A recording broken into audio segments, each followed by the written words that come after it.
Welcome, this is Gauri Gopnath for NE24. Sanjeet Mukherjee, a project manager from Bengal working under the Ahom Mala infrastructure project in Silchar, Assam, has been accused of multiple serious offences. This includes sexually inappropriate behavior towards a female employee, misuse of his position by threatening staff with termination, and demanding 3% commission from the subcontractors' bills. He also allegedly misused company resources, including a Scorpio S11 vehicle and guest house provided for official purposes. Employees report that Mukherjee avoided crucial site inspection by local authorities, citing chest pain, a reason they believe was a cover-up for his misconduct. The issue has now been brought to public attention by company workers through media channels.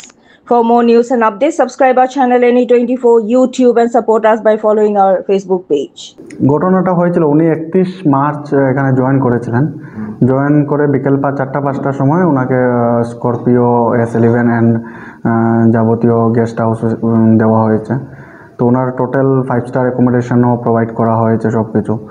তো basically কয়েকদিন যাবত ওনার ক্লিনারের সাথে উনি misbehave করছিলেন বরকলা মানে প্রজেক্টটা নিয়ে।